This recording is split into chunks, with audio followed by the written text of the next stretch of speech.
Christ the lord. ఈరోజు దేవుడు మనకిచ్చినటువంటి వాగ్దానం ఏంటంటే ప్రకటన గ్రంథము 2వ అధ్యాయము 10వ వచనం. మరణము వరకు నమ్మకంగా ఉండుము, నేను నీకు జీవ కిరీటం ఇచ్చేదను. ఆమేన్. పుట్టిన ప్రతి మనిషి చనిపోక తప్పదు.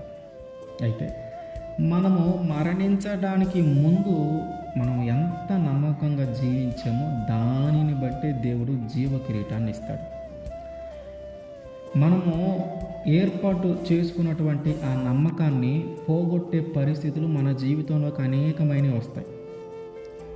మనము నమ్ముతూ ఉన్నాం దేవుణ్ణి, ఆ నమ్మకాన్ని పోగొట్టే అనేకమైన పరిస్థితులు మన జీవితంలోకి వస్తాయి. కష్టాల ద్వారా రావచ్చు, శ్రమల ద్వారా రావచ్చు, వ్యాధుల ద్వారా రావచ్చు, నిందల ద్వారా రావచ్చు, మనకిష్టమైనది కోల్పోవటం ద్వారా జరగవచ్చు. అంటే మనలో ఉన్న నమ్మకాన్ని కోల్పోయే పరిస్థితులు అనేకమైనవి వస్తాయి. ఎన్ని పరిస్థితులు వచ్చినాను మనము నమ్మిన దానిని విడిచిపెట్టకూడదు. ఎన్ని కఠినమైన పరిస్థితులు ఎదురైనను మనం ఏదైతే నమ్మకం ఏర్పాటు చేసుకున్నామో ఆ నమ్మకంలోనే ఉండాలి. అప్పుడు దేవుడు జీవ కిరీటాన్ని ఇస్తాడు. మనం గమనిస్తే యోబు గారి జీవితంలో జరిగిన పరిస్థితులను కానీ మనం చూస్తే,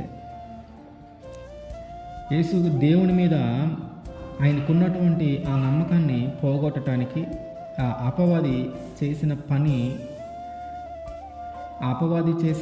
పనిని మనం చూస్తూ ఉంటే ఆయనకి ఎన్ని శ్రమలు వచ్చినాయో, ఎన్ని బాధలు వచ్చినాయో. ఆస్తి అంతస్తులు కోల్పోయాడు, గొర్రెలు మేకలు మందలు కోల్పోయాడు, కుమార్తెలను కోల్పోయాడు. ఒక్కసారిగా చుట్టూ పరిస్థితులన్నీ మారిపోయినాయి. తనకు నచ్చిన కుమార్తెలను కోల్పోయాడు. తను సంపాదించుకున్న ఆస్తిని కోల్పోయాడు. తను సంపాదించుకున్న ఆ గొర్రెలు మేకలు మందలన్నీ పోయినాయి.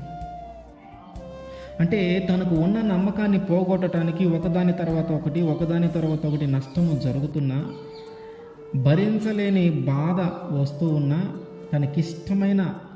తనకిష్టమైన వ్యక్తులు చనిపోతున్నా, దూరం అవుతూ ఉన్నా, దేవుడి మీద ఉన్న నమ్మకాన్ని మాత్రం కోల్పోలా. దేవుని మీద ఉన్న విశ్వాసాన్ని మాత్రం కోల్పోలా.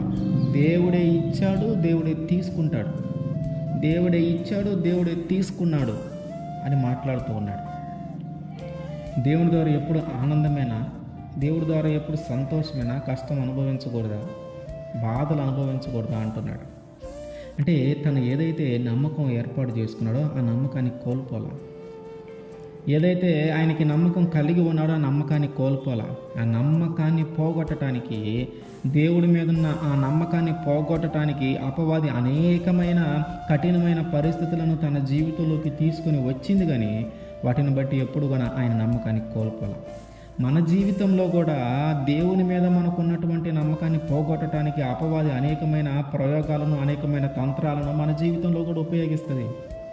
ఇష్టమైన వాళ్ళని కోల్పోయేలాగా చేస్తుంది. దాన్ని మనం సంపాదించుకునేది కోల్పోయేలాగా చేస్తుంది. అన్ని బాధలు, శ్రమలు పెట్టి ఏదో ఒక విధంగా దేవునికి దూరం చేయాలని, ఏదో ఒక విధంగా దేవుడి మీద నమ్మకాన్ని కోల్పోయేలాగా చేయాలని ప్రయత్నం చేస్తూ ఉంటుంది. యోబు గారి వలె మనము కూడా నమ్మకాన్ని పోగొట్టుకోకుండా ఉంటే దేవుడు మనకి జీవ కిరీటం ఇస్తాడు. మనం పుట్టాము, మనం చనిపోతాం, ఏదో ఒకరోజు మరణించాల్సిందే. అయితే ఆ మరణించడానికి ముందు వరకు, ఆ మరణించే వరకు నీలో ఉన్న నమ్మకాన్ని మాత్రము నీవు కోల్పోవద్దు. దేవుడు ఖచ్చితంగా జీవ కిరీటం ఇచ్చి మనల్ని గౌరవిస్తాడు. జీవ కిరీటం ఇచ్చి మనల్ని ఆ పరలోక రాజ్యంలోనికి తీసుకొని వెళ్తాడు. మనకున్న ఆ నమ్మకాన్ని మనం కోల్పోకూడదు. ఆమేన్.